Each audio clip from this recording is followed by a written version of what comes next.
If you are anything like me, you turn on the morning television programs to get your daily dose of news and weather and sports, entertainment, and most definitely some inspiration.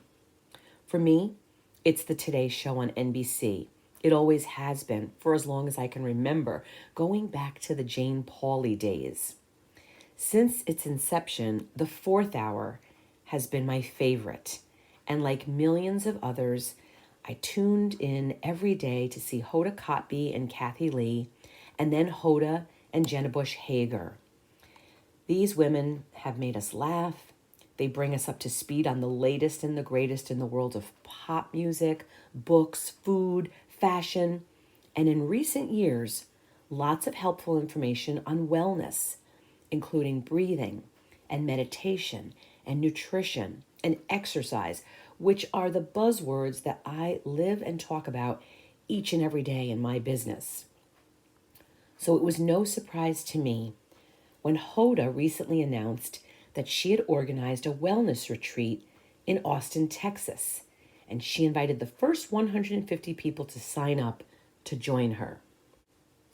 I feel incredibly blessed and grateful and lucky that I was one of the people to be able to attend Hoda's amazing wellness retreat, which took place just this past weekend. And I'm going to take you behind the scenes of this special weekend during this week's podcast. Thank you for joining me and for tuning in today. You are going to love hearing all the inspiring takeaways that I got on this wonderful experience. I made space with Hoda Kotb. This is the Wishing You Well podcast, and I am your host, health and wellness coach Maria Patrick. New listeners are joining us each week, and this week I'm welcoming people who are tuning in from Chile, Ghana, and Denmark. Welcome to the Wishing You Well family. I come to you each week from my home studio in upstate New York to share what I hope are helpful tips and inspiring stories to support each and every one of you that is listening in living your healthiest, strongest, happiest, and longest life. We do this through eating the most nutritious foods and talking about the ones that can help us the most and figuring out the ways that we can exercise more and enjoy ourselves while doing it. And we find things and ways that we can use to nourish our whole selves, our body, mind, heart, and spirit. I will be honest with you. I always am. I hesitated about purchasing the ticket for Hoda's wellness retreat because the ticket price, which didn't include my airfare getting from New York to Texas and back, was a huge chunk of my annual income. In the time I took having conversations with myself about whether or not I should crack open my piggy bank in order to go, the retreat sold out. I was devastated and disappointed in myself that I didn't seize the day and do something that I knew in my gut was going to nourish my well-being. I felt compelled, however, to keep refreshing the website page. I guess I was hoping that someone was doing the same thing I was doing, and they had their ticket in their cart, but they might have been hemming and hawing about whether to press the purchase button.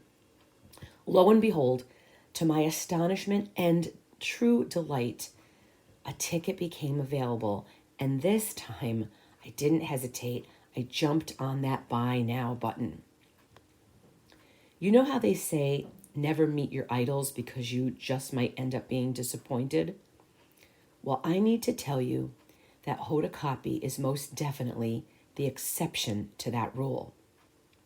From the moment I met her, which was shortly after I arrived at the Miraval Spa and Resort in Austin, Texas, Hoda was warm and welcoming and friendly, and her positive energy and her passion for wellness and her zest for life and her love for people are all contagious and infectious.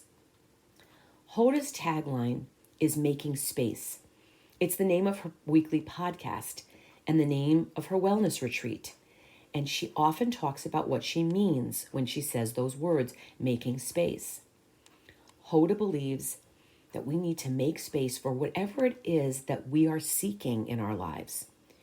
She herself is on a journey of wellness. She talked about it throughout our weekend with her. A journey of self-exploration, discovery, reflection.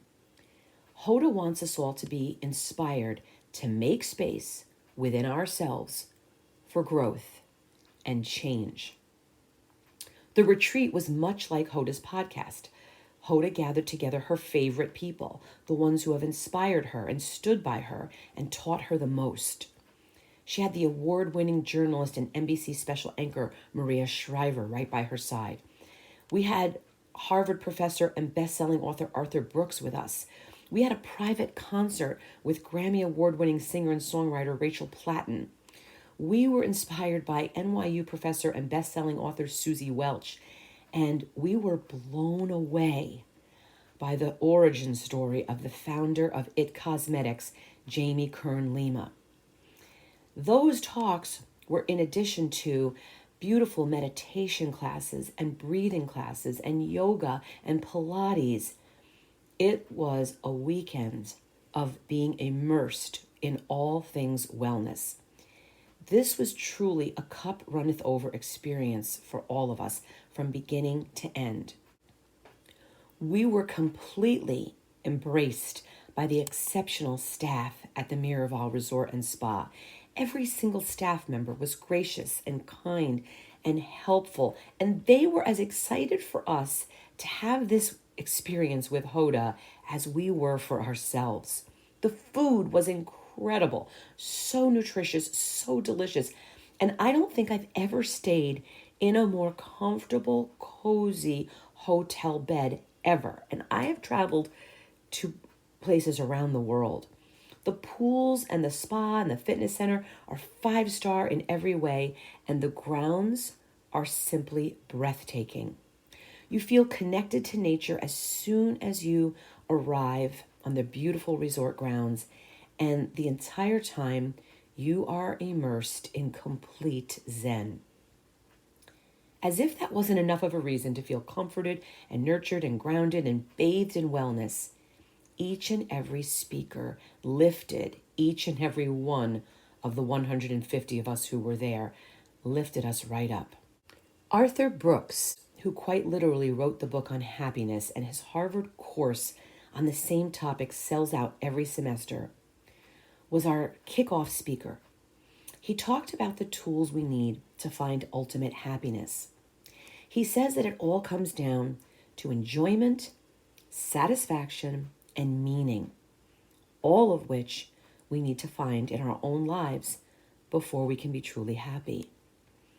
He really resonated with me when he said that it's not the wedding day that makes you happy when you get married, it's the moments throughout the marriage that do that.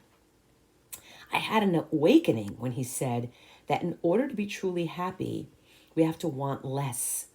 We actually have to have a reverse bucket list. We have to take things off the list instead of adding them in, which will lead to us being able to manage our wants.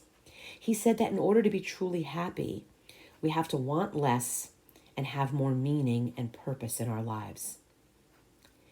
He said that the happiest people practice 4 things every day in their own way: faith, family, friendship, and work.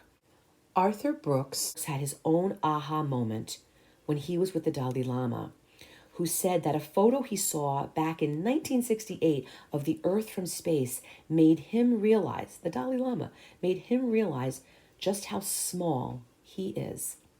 And he's lived his entire life with that premise in his mind and in his heart. I think that Arthur Brooks really shocked our group when he said we should make useless friendships. We didn't know what he meant when he first said that. What he was meaning was that there are real friends and there are deal friends. And it's the real ones we want, the ones that just love us for who we are with nothing expected in return. He left us with an encouraging invitation to pursue enjoyment in everything we do, to find the satisfaction that we need, and to remember that happiness is love, and that love is the most important thing. It's no wonder that Hoda invited Arthur Brooks to be part of her inaugural wellness weekend. She is all about love. She even carried that theme in the clothes she wore throughout the weekend, clothes with hearts and the word love on them. I have long been an admirer of Maria Shriver, the great Maria Shriver. What an honor to meet and speak with her. I have read every one of her books. I'm a regular reader of her Sunday paper, and I snack on the mosh bars that she and her son Patrick Schwarzenegger have created. They have their very own company together called Mosh. They created these bars because they include ingredients which will boost your brain health. Their mission is to help eradicate Alzheimer's disease. Maria said that we were all there on this wellness weekend together because something called us to be there. She grew up in a family, as we all know, which was completely devoted to service and charitable works. Self-care was not in their vocabulary. She once went to Canyon Ranch for a weekend and had to lie and tell her mother, Eunice Shriver, that she was on a work trip. It took Maria most of her adult life to realize that in order to be able to best care for her loved ones, she has 4 children and now grandchildren, she had to take care of herself first. Maria was raw and honest when she told us that she grew up feeling invisible in a very famous family and that she raised her children completely differently because of that. She wanted to make sure that each and everything that each of her 4 kids was doing was not overshadowed by what she and Arnold were doing. I was truly on the edge of my seat and taking notes as furiously as I could when she told us what she thinks it takes to live a meaningful life. Maria Shriver told us that we are each a divine miracle and that we are here on this earth to do something meaningful, but that we have to work to find our meaning. And we have to remember that our meaning can change over the decades. Her advice, which is simply brilliant, was that each of us should think forward about where we want to be at 85 years old and who you want around your table when you're that age. Therein lies the meaning of your life. Her words echoed those of Arthur Brooks when she said that we should invest in 3 things: friends, family, and faith. I found it empowering to hear Maria say that we should separate ourselves from the shoulds. How many of us repeatedly use the word should all day? I should do this. I really should do that. Maybe people tell you you should be doing this. The shoulds typically aren't what we want for ourselves deep down. It's what other people think we should be doing. Maria is someone who has spent her entire life being interviewed. And as a journalist, she spent her entire life interviewing others. And her advice to us all was that we need to interview ourselves. Ask yourself what it is that is really important to you in your life. From that interview, if you are still and quiet enough to really hear your own answers, then you will know your path. Maria said that if you are on a worn path, it's the wrong path. It's the paths that are rocky and bumpy and dark that are our own paths. This was a reminder that it's not always easy, but it is worth the effort. Maria said that we are made, truly built for tough times, as well as the great times, the joy, the love, the grief. She quoted Emerson when she said that everything you need is within you already. She reminded us that you cannot have a meaningful life without suffering grief and heartbreak and trauma along the way. One of Maria's goals for herself and for others is to reframe aging, hence her work to eradicate Alzheimer's and dementia, help us improve our brain health. Maria said that she loves being in her 60s. It's been her best decade yet. But she purposely surrounds herself with young people so that she remains current. I love when Maria talks about hitting the pause button. She wrote all about it in one of her books. She said that when we pause, we are able to look at our lives from 30,000 feet. We are not the same people today that we were 6 months ago.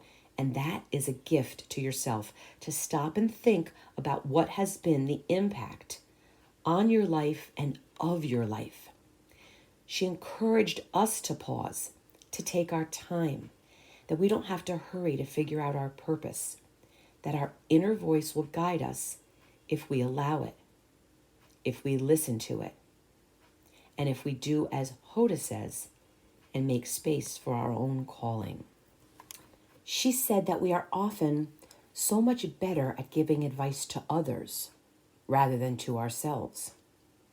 She said that we need to really see ourselves and be careful how we talk to ourselves. We should say, I'm looking for something new, rather than saying, I am lost. Maria Shriver left us with the wise words that we should go deeper, keep blooming, and keep evolving, and that we may just end up surprising ourselves with a life that we didn't even dare dream of. What a masterclass in grace and living a purposeful and meaningful life. Thank you, Maria Shriver. Susie Welch changed my life for the better when I read her book, 10-10-10, when it was published 15 years ago. That book informed and inspired all of my decision-making as a wife, a mother, and now as a small business owner. Susie's decision-making philosophy even helped me to ultimately decide whether or not I should spend the $2,000 to attend Hoda's Wellness Weekend. It's a rather simple concept, but it's also quite profound. Will the decision you make right now matter 10 minutes from now? 10 months from now, 10 years from now? Try and apply this question to the decisions that you need to make in your life. Look at every decision through the lens of 10-10-10. For me, it was things like, will it matter 10 minutes or 10 months or 10 years from now that I missed my son's baseball game in order to stay late at work for my boss? I think you can figure out how that shakes out. 10 minutes from now, your boss may be furious that you ducked out early for the game. But when you were there to see your son or daughter catch the ball to make the winning out or to get their first homer, 10 months and 10 years from now, it will matter so much more that you were at the ball field that day rather than in your office. Susie's words of wisdom at the retreat focused on helping us to find our purpose and reminding us that sometimes it's an excavation process in order to find it, and that it's found at the intersection of what you want to do and what you can do, meaning what you have the aptitude to do. She said that she doesn't think that happiness is the ultimate goal. She disagreed with one of the previous speakers. She said that you can have a productive, connected, and meaningful life and still not be happy. Susie says that it's all about needing to have a purpose, and that in order to do so, we have to know what our core values are. It's our values, and especially once we find them and define them, it's the values that help us to truly know our purpose. She strongly advised us to not live our whole lives without living our passion, and she told us all about the 4 E's: economic security, expediency, expectations, and events. Susie said that when we try to be all things to everyone else and not for ourselves, that the center doesn't hold. I loved it when she told us that we have to know who we are when we are standing still, so we will know which direction to move in when we start walking or running. If you don't know where you're going, any old road will do. Are you feeling what I'm feeling? These speakers were incredible. They were so inspiring. In each and every session, I didn't want it to end. Every word was a life lesson. Every piece of advice felt like I had received a personal letter from a beloved mentor. As I said to Hoda during the weekend, during one of the opportunities that she and I had a chance to speak privately, I told her, "You built this wonderful experience, and we all came." Last but certainly not least was Jamie Kern Lima. Oh my goodness, do you know her story? It's incredible. I will remember her words forever, and I would be completely remiss if I didn't share them with you. Jamie, who is the founder of It Cosmetics, told us that we need to make space for our worth, that we need to paint our own masterpiece, which is certainly what she did. And the truth is, as she told us, for her, it almost didn't happen. She cautioned us to not doubt ourselves out of our own destiny, and that it's so important to know that we are worthy. She said that in this life, we don't become what we want. We become what we are worthy of. Jamie's own story is about how you handle yourself when you are facing not only rejection, but also self-doubt. Her story is empowering and it's inspiring, and it will be the subject of a future podcast of mine. Stay tuned. Am I happy that I busted open my piggy bank to be able to afford to attend Hoda's Wellness Weekend? You better believe that I am. I will cherish this weekend for the rest of my life. I met the most amazing women. We're never too old to make new friends. And we made such a strong connection in such a short period of time that I'm confident that we will keep in touch and that we will make sure that our paths will cross again. There's Linda from Newport Beach, California, and Andrea from Fort Lauderdale, Florida, and Tina from outside Philadelphia, Pennsylvania, and Barbara from Weatherford, Texas, and Vivian from Texas, and Holly from Buffalo, New York. We were brought together by Hoda and our common goal to live our healthiest and happiest lives. Our common ground became our sacred ground. And we realized that we had so much to share with each other and so much to learn from each other's journeys. Hoda and Maria both had parting words for us at the end of our beautiful, magical, life-changing weekend. Maria congratulated us on showing up, on being brave enough to cry and to feel, and she quoted Mary Oliver's poem, The Journey, which she said speaks to all of our lives and the whispers of people that are pulling at us, and that in the end, it is so important to keep going because the only life we can save is our own. The poem, The Journey, helped Maria when in her life people were pulling at her and saying no to her. It helped her to be able to continue on her journey.